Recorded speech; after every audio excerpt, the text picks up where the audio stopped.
Good morning, good afternoon, good evening. I do not know what time of the day you're watching this video, but this is the Hot Seat Diaries podcast with your host, Pretty Kava. Express our opinions boldly, truthfully, and without any fear. Yeah. So let's get into today's episode where I will be sharing what I think are red flags and green flags on a first date. I mean, we've been on so many dates. We're supposed to be married by now. Oh my God. I need your opinions on the comment section and let's make this fun. Hey everyone, welcome back to the show. Grab your coffee, settle in, here we go. Turn the volume up, let's start the chat. We're talking about this and we're talking about that. So, with me here, I have a list of not necessarily questions. I think it's questions and statements at the same time. I have come up with them depending on the dates that I've been in and also like what I've heard from other people. And I'm going to be classifying these statements into which one I think is a green flag and which one I think is a red flag on a first date. Guys, I know you guys have been on several dates and you've experienced these things and you know what's a green flag for you and what's a red flag for you. So please do me a favor in the comment section. Please make sure you tell me which one you think is a red flag and which one you think is a green flag for you. First things first, someone plans a date with you and then they arrive 30 minutes later. 30 minutes later. Oh my God, that is a very red flag, because what do you mean you're planning a date and then you come 30 minutes later without any communication? Like you didn't even call and say, hey, I'm gonna be late, so please you'll just have to grab something before I come. Yani Weber, you want to test me, you want to put me on a test on the first date. Trust me, you're going to fail that exam because utaenda your date peke yako. If there's no communication of as to why you're there 30 minutes late, or like, and that communication has to be prior. Yeah, dear. If you come 30 minutes late, for me, without communication, it's a red flag. With communication and it's exactly 30 minutes late, then that's okay. Yeah. This one, imagine you go out with someone on a date and they ask to split the bill with you. Like, what's happening here? Like, what are we doing here? Can we just all pack our stuff and go home? Because how dare you ask me to split the bill on a first date? It should be something that should come from a place of, I'm going to help you pay, but you can't just tell me we are going to split the bill 50-50. No, please, boy. Go home. Go home. And this extends to like, who should pay on a first date? Huh. Personally, if I plan the dates, psychologically, I know I will be paying for it. And I'm a lady. So for the guy, if you plan the dates, then psychologically you should be prepared that you're the one who is going to pay for this date. And if I'm a lady that has organized this date and psychologically I'm already prepared to like pay for this date, as a man, you should have the courtesy of just being like, it's okay, I'm gonna pay. Then now we can like, you can just wait for me to pay the bill because after that, I don't think we're gonna have any other conversation. Yeah, bye. Bye, because that's not happening. Something else, you go on a date with someone. This is the first time. Maybe you guys have just been meeting, but this is the first time you guys are going on an actual date. And then they spend most of the date talking about their ex, like, any statement you make, they're just bringing up, oh, you know, my ex, you know that, you know, she used to, you know, he used to. That is a very big red flag. Please, if you go on a first date and someone is entirely or like extremely talking about their exes, trust me, they still love them and they're not over them. So that's something to really watch out for. Yeah. Something else, constantly checking their phone. Oh my God, that thing is so irritating, by the way. We go on a date And all you can do is just be on your phone, like, Connie, how boring am I? How bad is the situation? If you go on a date with someone and you realize that almost all the time they are on their phone, and this extends to them like just taking pictures and posting on Instagram while you guys are on that date, trust me, they don't like you enough. And your conversations are not striking to them and they're bored. So please let them go. Wafungue waende tafadhali. Yeah, that's a very big red flag.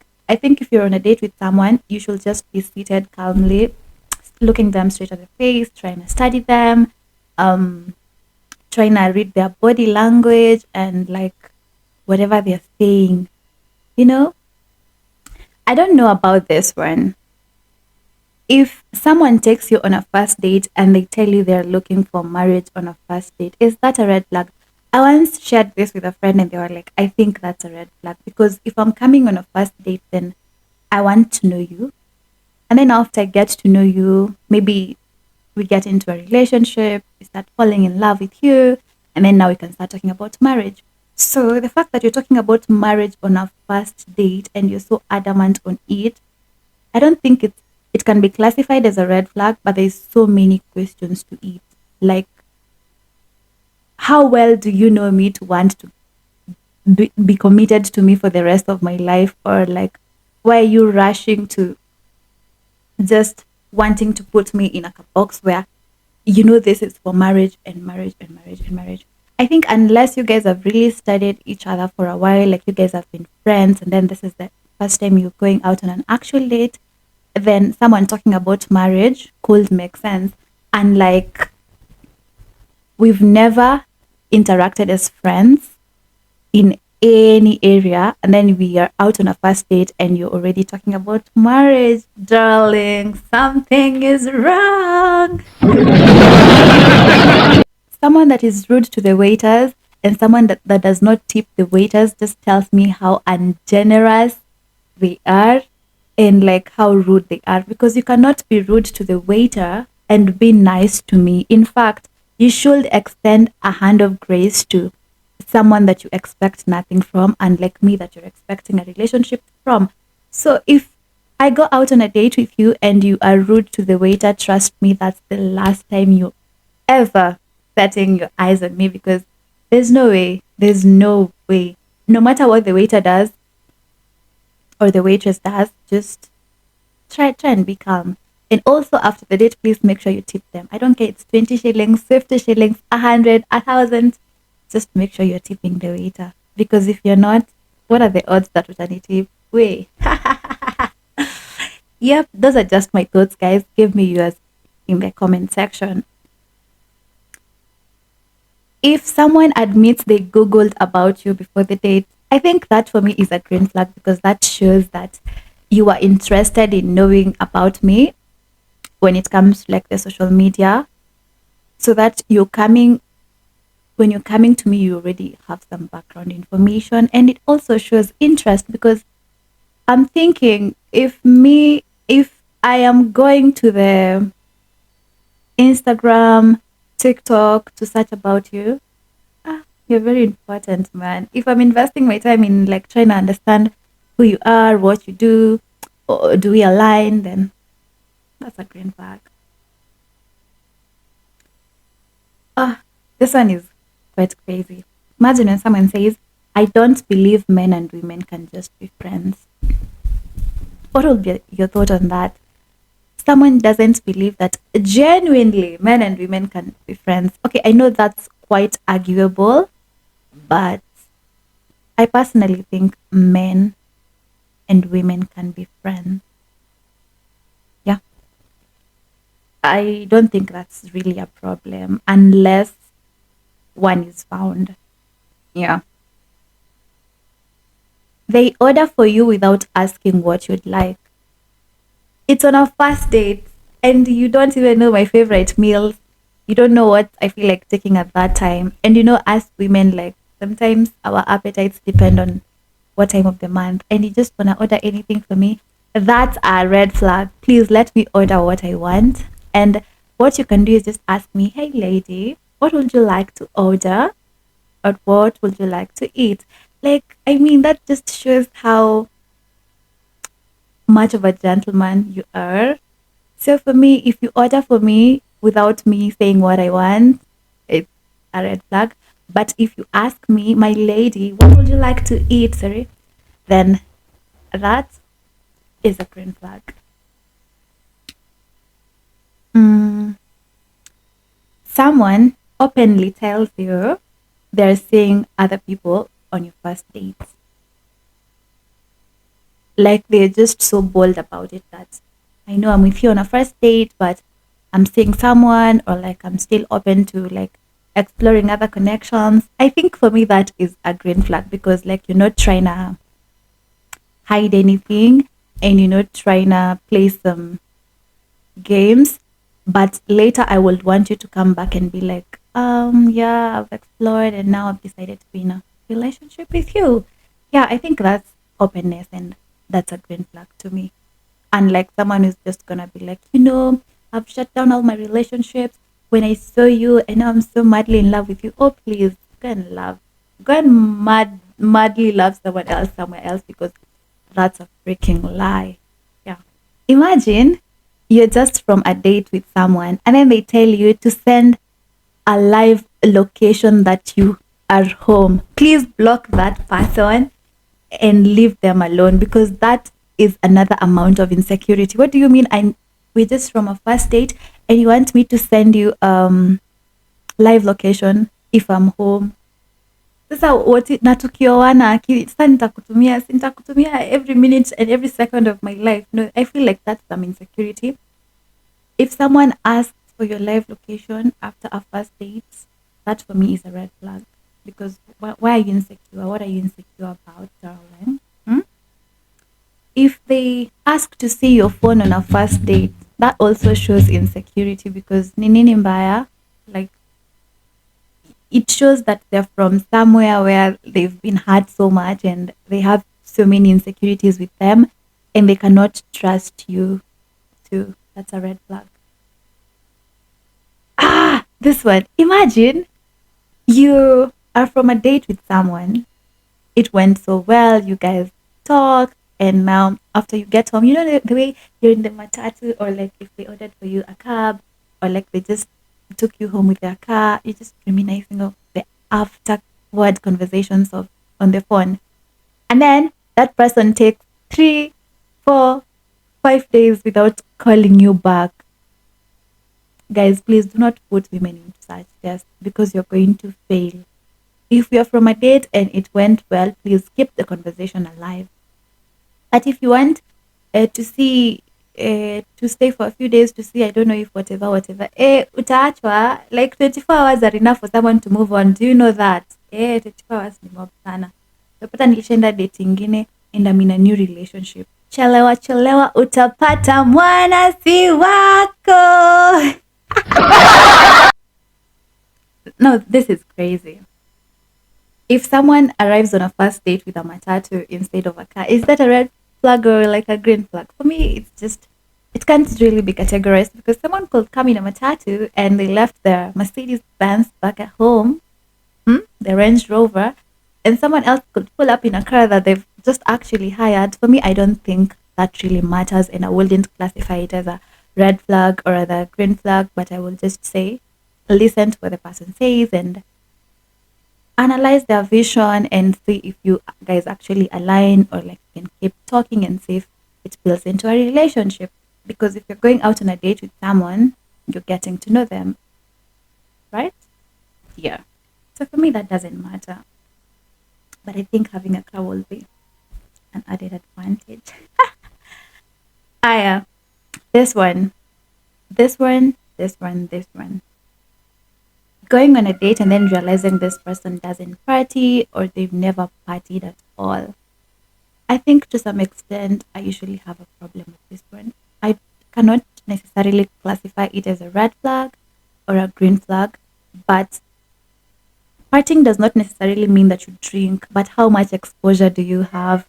Because I need to know what point are you choosing me from? Is it just because I don't know how to put it, but I think for me, this goes to exposure.